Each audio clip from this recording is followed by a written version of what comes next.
I went to a second in Charles while vacationing in Pennsylvania, and if you'd like to see what I got there, then just keep watching.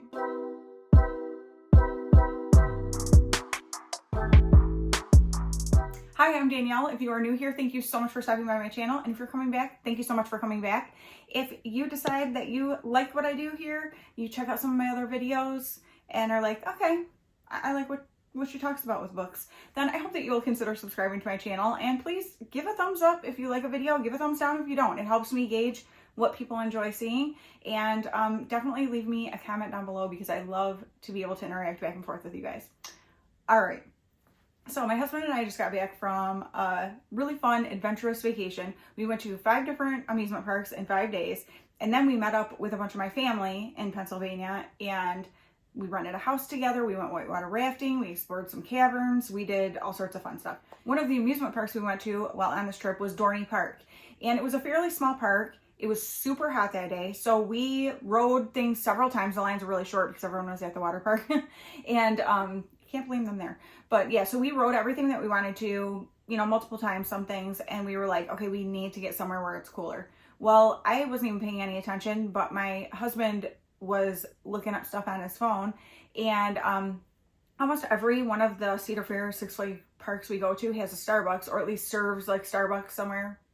And this one did not. So my husband was like, hey, I just found a Starbucks nearby. And he's like, and guess what's right next door? A second in Charles. Excuse me, what? And like when your husband, who doesn't even like to read and actually can hardly stand being in those places, suggests it to you, you immediately are like, okay, let's go.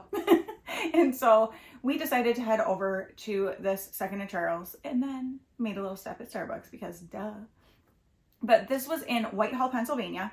And so I'm going to go ahead and insert some clips there for you to see what it was like there. It was super fun to be able to shop. I've only been to one second in Charles and I've been there twice, which actually I will go ahead and link up in the cards and down in my description box my playlist from going to second in Charles, because I've only gone to it twice in Michigan where I live. And then also I will link my little free library trips, because we went to several little free libraries. We went in Pennsylvania, New Jersey, and Maryland. So I will definitely link those for you guys to check out, because it was just such a fun trip and so many fun things I want to share with you guys. So let me go ahead and roll that footage for you so you can check out what this second in Charles was like. We're in Whitehall, Pennsylvania, going to second in Charles. Look what's right by second in Charles. Starbucks. I mean, hello, coffee place, books, let's do it.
You may remember this is the exact copy that I got from a second in Charles near me, And I actually paid less for it because I paid $4.95.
Was massive. Like, it felt bigger than the one I go to. I'm pretty sure it was.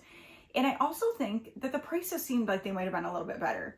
I don't know if it was just what I was looking at or I'm just making that up in my mind, but I really felt like the prices seemed lower than what they are at the one in Michigan that I go to. So who knows?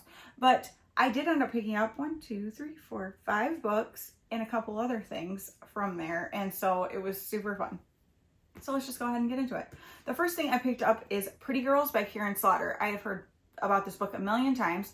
And so it says, it's been more than 20 years since Claire and Lydia last spoke. Claire is the glamorous trophy wife of an Atlanta millionaire. Lydia, a single mother dating an ex-con, struggles to make ends meet. But neither has recovered from the disappearance of their sister Julia 2 decades earlier. And the shocking unaliving of Claire's husband brings the horror and heartbreak of the past roaring back into their lives.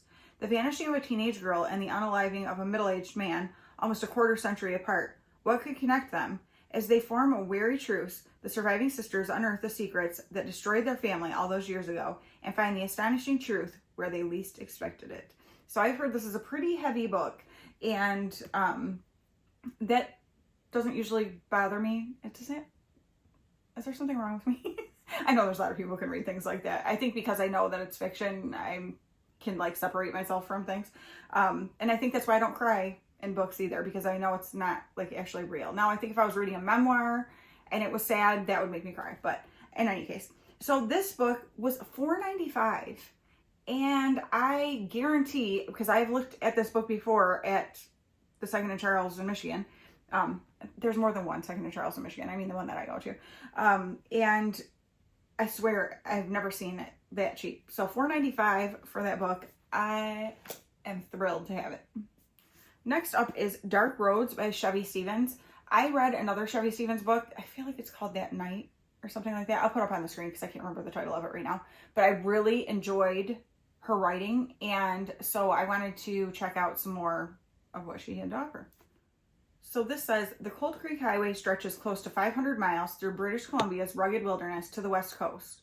For decades, young women traveling the road have gone missing, and no unaliver or abductor who has stalked the highway has ever been brought to justice. Haley McBride calls Cold Creek home. Overwhelmed by grief over the death of her father and forbidden by her new family to work, socialize, or date, Haley vanishes into the mountainous terrain, hoping everyone will believe she's left town.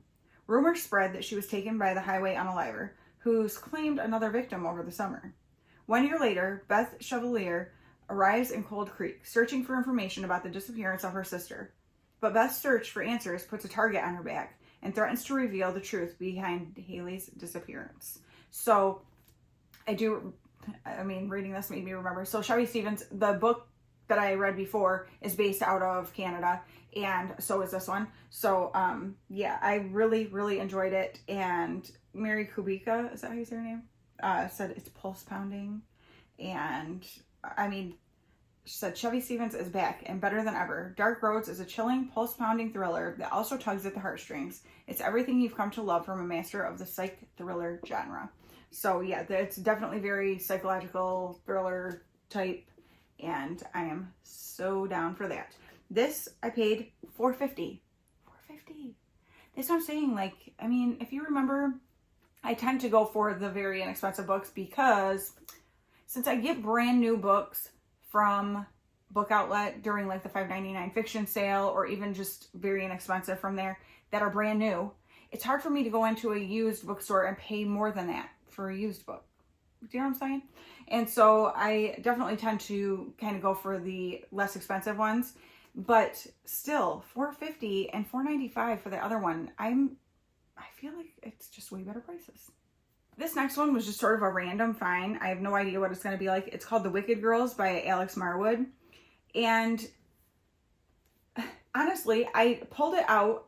I think the name on the side, The Wicked Girls, just caught me. So I'm like, oh, what's that about? And it's like a fair. So there's a Ferris wheel, and there's a Ferris wheel and a roller coaster and stuff back there. And since we were on a vacation where we were going to several amusement parks, it just kind of caught me oh, this could be fun to be almost like a souvenir from this trip, you know? And so also it says chosen by Stephen King as one of the best books I read this year. Okay. It's an Edgar Award winner. So I'm like, it must be good, right? So it says, how well can you know anyone? On a fateful summer morning in 1986, two 11-year-old girls meet for the first time. By the end of the day, they will both be charged with unaliving. 25 years later, journalist Christy Lindsay is reporting on a series of sickening attacks on young female tourists in a seaside vacation town when her investigation leads her to interview carnival cleaner Amber Gordon. For Christy and Amber, it's the first time they've seen each other since that dark day so many years ago. I'm struggling here. Now, with new, vastly different lives and unknowing families to protect, will they really be able to keep their wicked secret hidden? Gripping and fast-paced with an ending that will stay with you long after you've read it, The Wicked Girls takes you to a thrillingly dark place you've never been before. And it says genuinely disturbing and emotionally unsettling.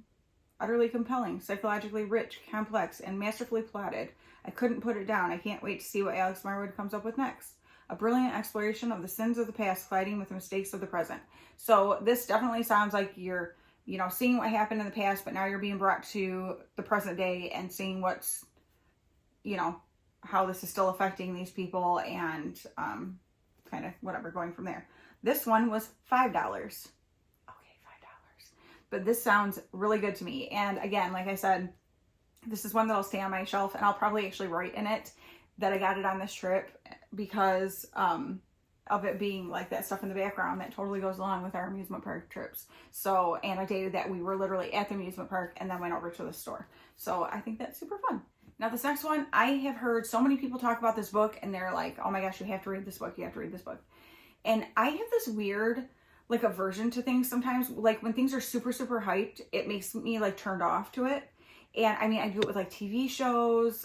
I don't know. I've just kind of always been like that. It's like, if it's so mainstream, it almost like bugs me. Or I'm like, is it really that good? Or are people just like hopping on this train, you know?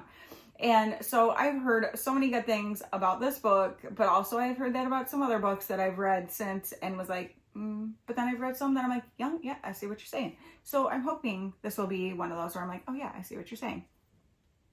And I will say too, with this, I had already picked up the other books and some other things, or one of the other things I'm gonna show you, and headed to the front, and I decided to just kind of look in the front thing where there's more like the new release stuff, whatever. And I typically don't look at that because those are usually like, you know, not full price. They are a little cheaper than like you're gonna pay in Barnes & Noble or something like that, but still more than I would want to pay.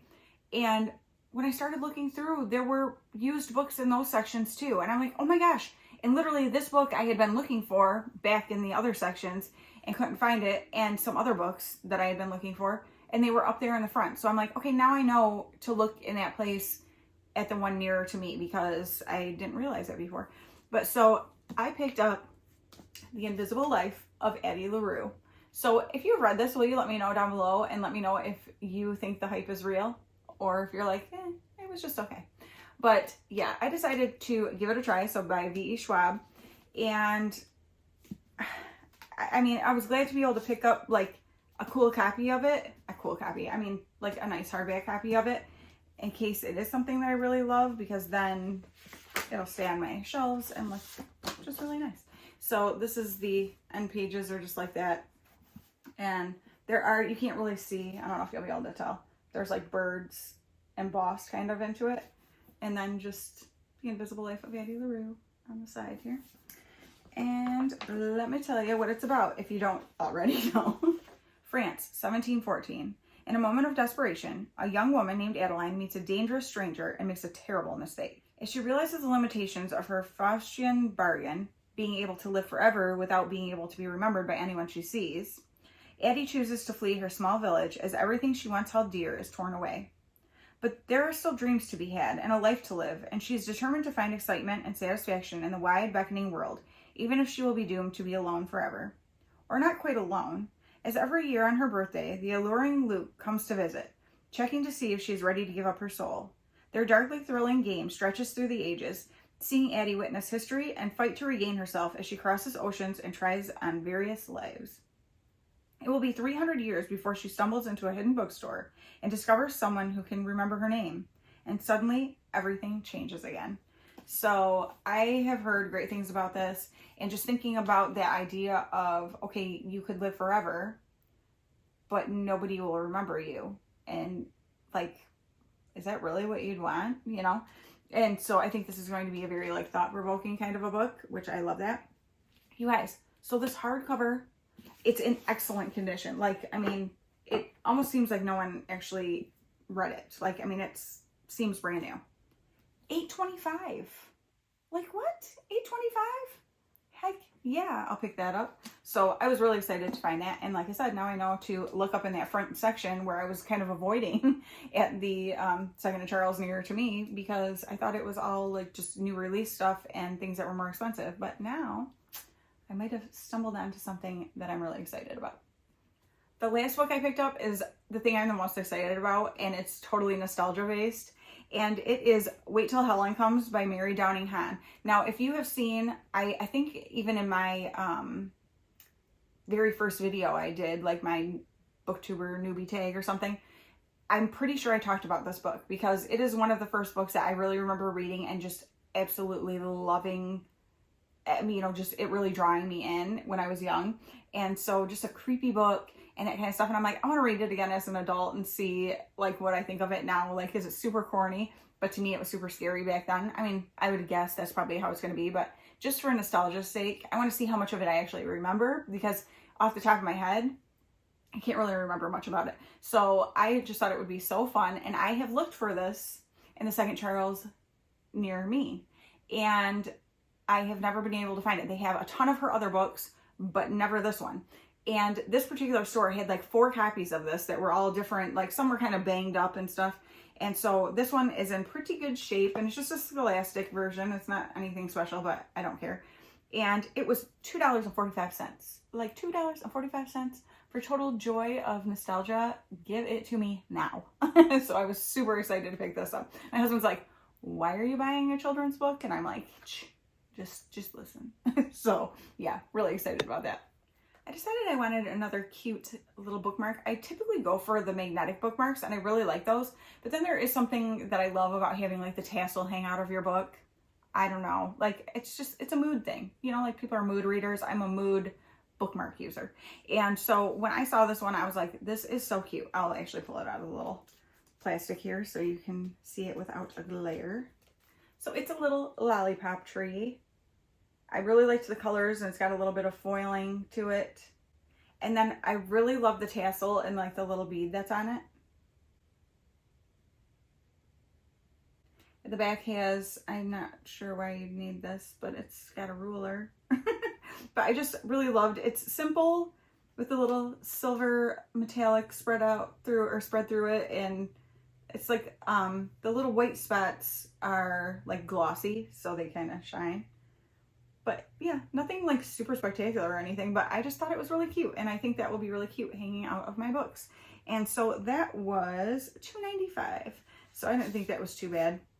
Don't you love it? I'm like, oh, like I don't want to spend too much on these books. And like, you know, $6 is too much, but I'll spend $3 on a bookmark. Like, we make no sense. Us human beings, we make no sense, the things we do. And we just have to be okay with that, because I don't think it's ever going to change.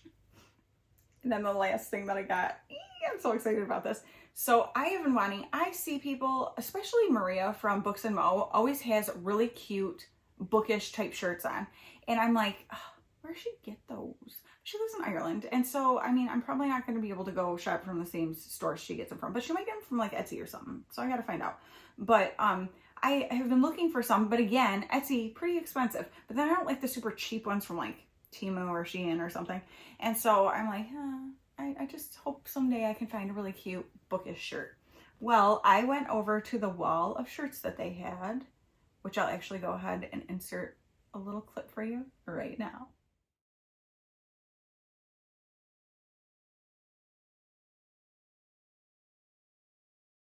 So not all bookish shirts, they have different band shirts and things like that. And so I was just kind of looking, and you know, they're not cheap either. They're not super expensive, but they're not something I typically would spend my money on. But there was this certain shirt that I was like, oh, I love that. Well, I went and looked, and it was on clearance, and there were only 2 of them left. And the first one I picked up was a 3XL, and I'm like, oh, they're probably both going to be larger size shirts, you know? And no, under the 3XL, the second shirt was a medium. And I'm like, what? Like, this was meant to be, because that never happens. And so this shirt was on clearance from $29.99. See what I'm saying? I'm not going to spend $30 on a t-shirt, to $10. I will spend $10 on a t-shirt. And this is so stinking cute. I read past my bedtime. Like, come on, this is so cute and so accurate, because there are so many times where I'm like, you need to go to sleep. Like, you have to get up really early, go to sleep. But I'm like, but I'm really enjoying this book and I just can't. And so this is so perfectly me. I love the colors, the navy blue, and then with that lighter blue on there. And there's the little books. It's just adorable. Also, please ignore, my nails are really bad. I need to redo them, but we're getting ready to go on another vacation, and I want to do them right before I go, you know, and I do them at home. So, but yeah, I am so excited to have myself a little bookish shirt. And then the cool thing about this, I had seen the brand is out of print. And so it came on, I mean, this has the sticker and stuff on it, but it looks like a little library card. And so I was looking at it, and it says, what we do, we scour library stacks and dusty bookstores to find the classics and curiosities that end up on our products. Our mission, Out of Print has donated over 5 million books to communities in need and supports a variety of literacy initiatives. We believe in making a difference while also supporting the authors, publishers, and artists who help bring these iconic works to life. So outofprint.com, I'm going to go check this out, because I'm like, I love like their mission statement kind of thing and like what they like to do. And it sounds like they probably have some really cool, like unique kind of bookish stuff. And so maybe I can find some more clearance things on their website. Then I can have a cute little wardrobe of bookish shirts to wear for my videos and other times, obviously. But yeah, so I was really excited about that. 10 bucks, I'll totally spend $10 on a shirt. So I ended up with those 5 books. I thought I'm dropping. My bookmark and my shirt. And my total came to $40.40. $40.40 for 5 books and a shirt and a bookmark. I thought that was pretty dang good. So what a fun way to end that day that we had, well, and then we had Starbucks, so also super fun. But yeah, I had such a good time visiting a second Charles in a different state. So that was Whitehall, Pennsylvania, like I mentioned.